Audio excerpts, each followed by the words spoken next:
My thing is this: if you resigned and you went on to pursue your passions, your purpose, then I'm all for it. I was the king of quitting when I was younger, all right? The minute I was done with a job mentally, I quit. Yeah. And people would think I was crazy. Yeah. I did not care. If I don't feel comfortable anymore, happy, I'm gone. But I didn't quit and then just stay home and do nothing. Yeah. I quit and found something else. So I support the men who have shifted out of the workplace because they're pursuing bigger things or what truly aligns with them. I do not support the men who just quit and now they're just staying home doing nothing. That's a problem. You know what I'm saying? No, you can't just think you can just hope that another stimulus check is going to come through or you know what I'm saying, or whatever's going to happen. Like, nah, you got to get, like in the scripture it says, a man who doesn't work doesn't eat. You need to work. Yeah, that's just the way it is. Yeah. Man, so beautiful. I'm asking you a question. All feelings, no facts. All opinion. There's no just your feelings. Don't put no data in the comment. All feelings, no facts here. Do you feel as though today there is more women with jobs or more men with jobs? And I want to clarify. Let's do two things. Careers. More women with careers or more men with careers? Feelings say yes. More which one? More women. What about jobs? Feelings say yes. What do you say? Women, yeah. I don't know what the facts are. I don't know what the facts are either. But when I go out, when I'm out, I was just saying, I was at a few doctor's offices recently. Everyone in there is a woman. Yeah. You know what I'm saying? Different places that I go to, you go to the grocery store, pretty much 99% is women. Everywhere I'm constantly going. Now, granted, maybe if we went to a construction site, it would change our perception. But but just based on what I typically see, I would have to say women. I love what you said because I think there is environments. I think it plays twofold. I think one, when we're outside, we're usually seeing service-based jobs, and usually men are behind the scenes. They're construction, they're in warehouses. Very true. They're in places that we can't just go and see. Yeah. So I think that skews our view, but I'm not fully there, but I'm leaning towards where both of you guys are at, because I think what some men have to realize is women do have an argument for some of the points about men not stepping up. And I believe, especially when you look up the data for, men under the age of like 35, like millennials and downward, I think there is a lot of guys who, as you and I, we all know them. We won't say their names because they won't be friends with us. But there's a lot of guys who they really don't have any jobs. They really don't do anything. I don't know how they pay their bills all the time. So it's a two-part issue, because on one end, yes, there are a lot of men who are not working or not applying themselves as they should. Let's say that, right? On the flip side, though, and I think this, not to give the men an excuse, but I do believe it contributes to the mentality of men, is that the standard that women are setting makes men feel like, what's the point? So basically it's like, all right, if the $45,000 a year job or $50,000 a year job would be respected, and you can still, get you a good woman, boom, boom, boom, then I think more men would feel like, okay, cool, I'll go take that job. You know what I'm saying? But when you feel like if you ain't six figures, you ain't good enough, then it's like, I don't want anything less than that. If you feel like you're still going to get clowned for that 40 grand job, 50 grand job, there's a lot of men who just figure, what's the point? Because remember what I said earlier, a lot of men work to obtain what they desire. If they cannot obtain it, then it becomes, what's the point? So if there's $40,000, $50,000 job, so I'm going to bust my behind to still not get the type of girls I want, you know what I'm saying? Not be able to live the life I want. When I can just live at home with my moms and just relax and take it easy, they figure, why not? So I think that I do think a lot more men need to find themselves and find that purpose, or at least some motivation. But I do believe a lot of women have their perception of what is enough. And I think not even just women, a lot of people. Like, I'm someone, I'll be honest with you, I despise when I hear people say 100 grand is not enough money or not a lot of money. Now, I understand certain cities are going to be different, New York's, LA's. But when I hear someone say 100 grand is not a lot of money, to me, what I think, and again, this is feelings, not necessarily facts, is one, you've never consistently made 100 grand, or you're horrible with money. It's the second one. You know what I'm saying? Because if you were good with money, and you consistently made that, there's no way you can look me in the face and say that's not enough to have a good life. 100%. No, I agree. I agree with you, man. I agree with everything that you said in regards to that. So before we talk about the 100 grand, 'cause I want to talk about that. You said something, and you made a lot of guys happy in the comments about the comments, and so this feelings no facts, and I'm curious to this as well. I think there's a lot of women online sharing about their expectations, and when you ask them to verbally share, what do you want? A lot of times they would share best case scenario, right? Yeah. So it's kind of like you ask a guy, what kind of car would you like to drive? Lambo, Rolls Royce, Bugatti, McLaren. What kind of car are you actually driving? Toyota, Nissan, Honda. Okay. So to me, I wonder, is when these women sharing online, because you counsel thousands of women at this point, when they're sharing all these financial expectations online, is that matching up with the guys that they're actually dating? Absolutely not. And this is where I would encourage men who get discouraged by these conversations they hear from women. It's not the reality of the life these women are living. There's a lot of women who will jump online saying, you know, men need to do this, men need to do that, he needs to provide for you, and yet they are literally living with a broke man who they provide for. All right? There's so many stories like that you're just not going to see. But like you said, people, when they're online, they're giving what the ideal is, what they would like for it to be, but that's not what it actually ends up being. So men have to understand, don't let the noise fool you. You know what I'm saying? But yes, there is still a level of reality of, does finances make it easier? Of course it does. Does being broke make it harder? Of course it does. But again, remember what I said earlier. When you're not getting the results you want, you have to ask yourself, what can I do better? The broke men who are winning, all right? And when I say winning, I just mean they're still able to get desirable women, have found other things to tap into to get them the results. They didn't just sit there and dwell in, I'm broke, I'm stuck here. No, they figured out how to beat the system. There's always a way to beat the system. So you telling me, you know, these guys ain't gotta make that lot of money. They can get some other attributes or other skills to get the desired women that they want. Yes. Can you elaborate on those skills? Okay, so for example, if you are a man who, I don't know why I'm going to use this example. I'm about to pivot a little bit. No feelings, no facts. It just shows you the difference. You know, there's a lot of women that say they love big guys, right? But in reality, if you talk to the average big man, he's not getting girls. All right, let's just be real. And if you talk to a big guy who got himself in shape, he would clearly tell you he got more women when he got in shape, right? However, show a woman a big guy who knows how to dress, present himself, look like something, and it tips the scale a little bit. No pun intended. You know what I'm saying? It moves the needle. Yeah. And so, again, just because he has one disadvantage, there's other ways to kind of circumvent that issue. So, to get back to examples, how you present yourself as a man, huge deal. Because what I've learned, and I don't want men to take this advice as a way to manipulate the situation, Amen. But the reality is that if you can get your foot in the door, that's over 50% of the battle right there. Yes. Once she even discovers that maybe you don't have what she thought you had, if she's already reeled in emotionally, she's less likely to just drop it. You know what I'm saying? Depending on how much she likes you. The problem is men, when they get dropped, they think, oh, she was only about the money. No, you didn't have anything else to make her feel like it was worth staying here. You know what I'm saying? So if you got to start with, okay, how you present yourself. But if you're a really funny guy who she can talk to, that creates a level of, damn, do I really want to let this guy go?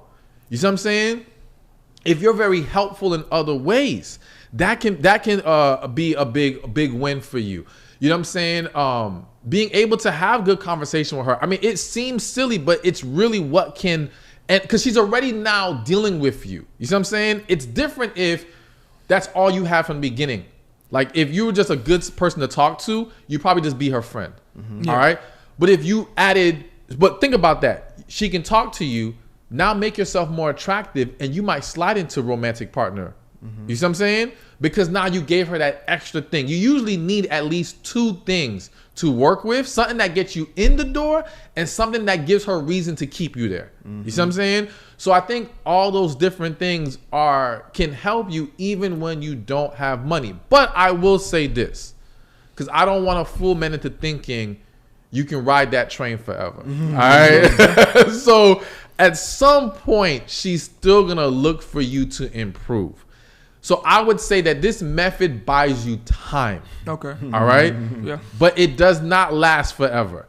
And so as a man, you would still have to start to figure out, how can I get to a more stable place financially? But I will say this. There are some women, depending on, the reality is this is going to sound bad too, but F it. You know, a person's options determines what they're going to deal with a lot of times. If she has a lot of options, she's less likely to tolerate this for too long. If she doesn't have that many options, she probably ain't going nowhere. All right. Now again, it sounds bad. I'm just being honest. Yeah. Feelings, no facts. But you know, actually, this is facts. I mean, this is just facts. It is what it is. Yeah. I don't want men to try to like aim for the woman who doesn't have options just so he can like stay there while being mediocre. Yeah. But it is a reality of how things play out. No, that's good, because the reason why I asked you that first question is because me and Chris talked about this previously. There's a whole generation of guys, in my opinion, who are growing up online.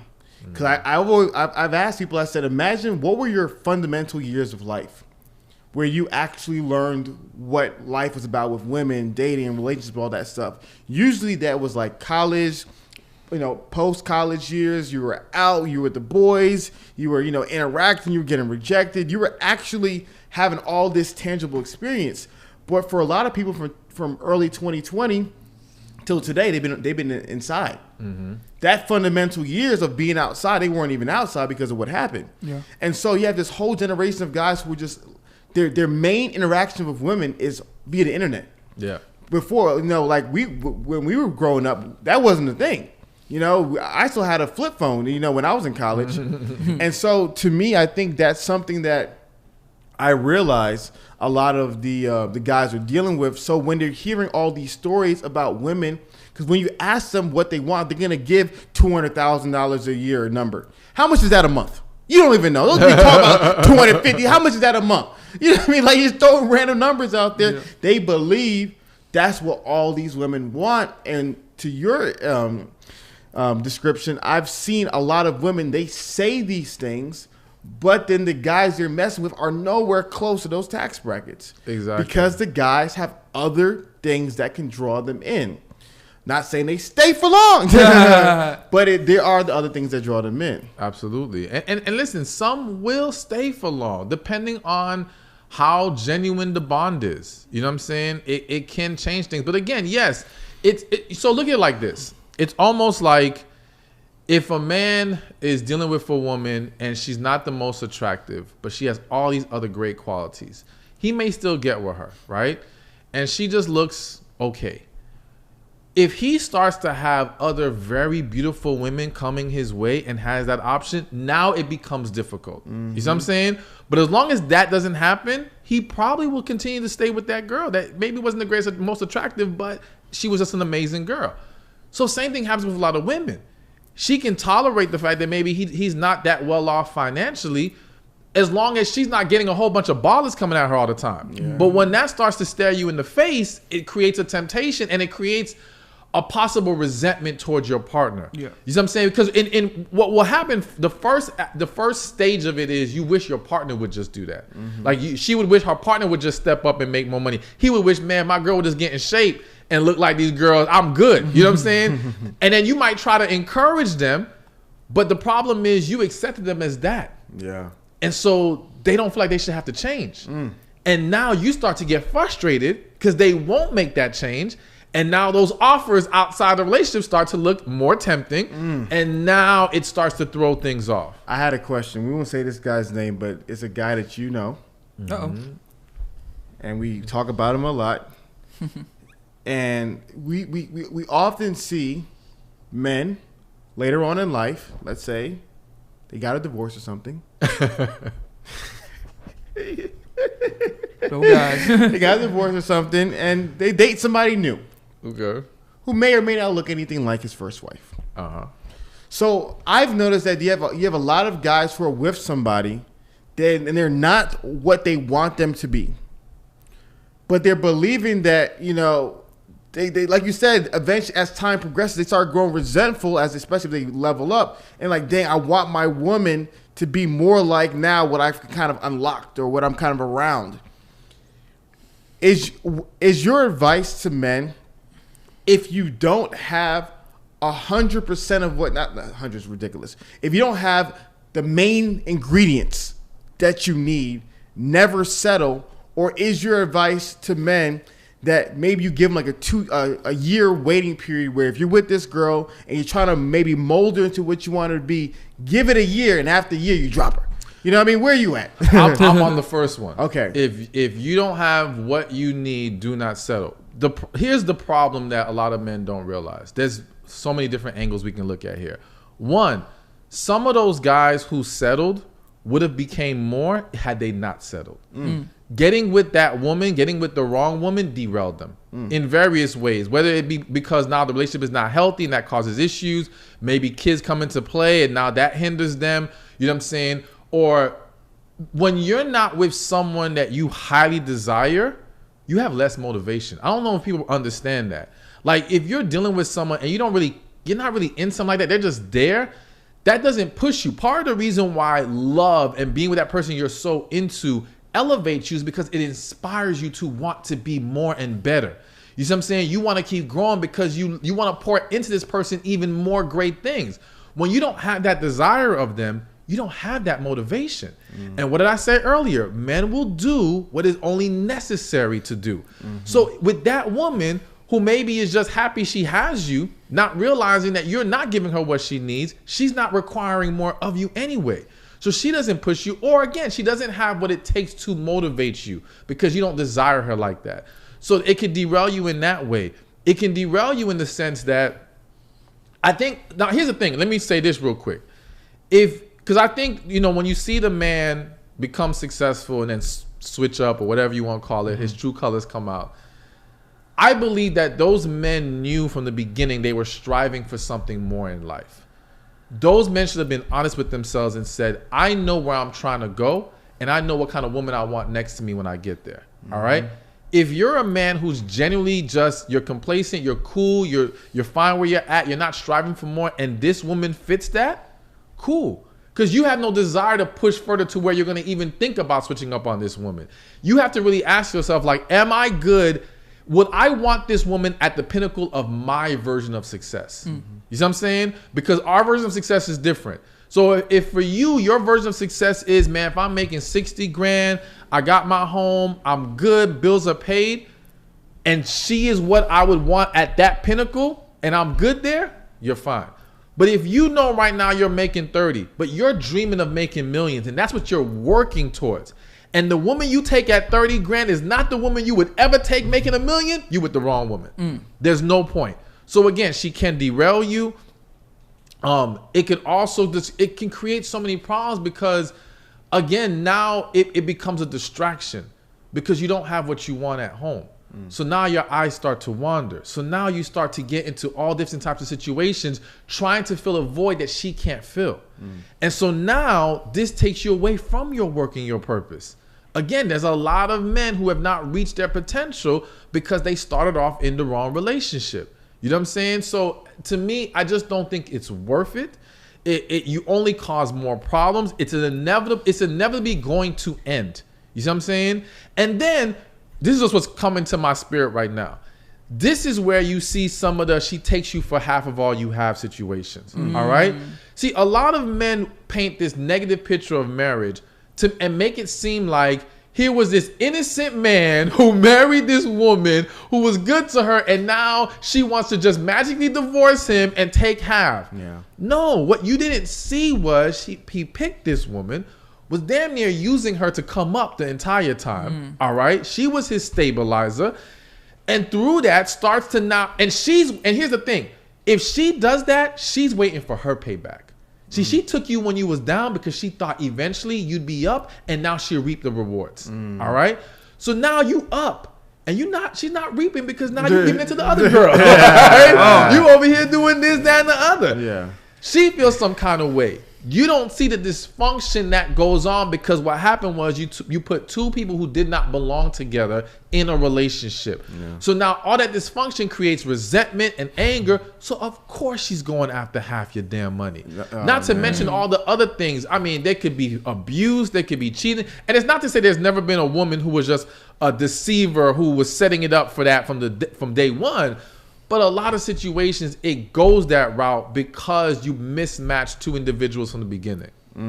You're saying a lot, Stephan. You're saying a lot. And what it sounds like to me is that people, men and women, need to get where they need to get in life and then find somebody at that pinnacle point. Or do you feel like it's still some ways that could be worked if they find somebody and as they go towards their purpose as well? Yeah, so it's not that you have to wait till you get there first.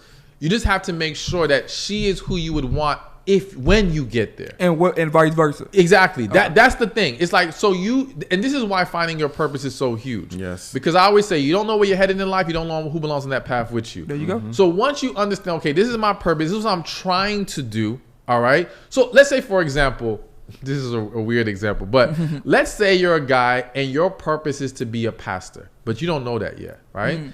And you're a young dude, and you come across this girl and this is no shade, but she does OnlyFans, right? And you're young, and you get caught up, and you're like, I'm gonna take her anyway. But she's not an OnlyFans, like temporary OnlyFans. She's going for career OnlyFans, all right? Yeah, she's like, this is me, this is what I'm doing, end the story, right? Yeah. 5 years into it, you discover you supposed to be a pastor now. Oh man, Jesus! But now your girls are OnlyFans this whole time, right?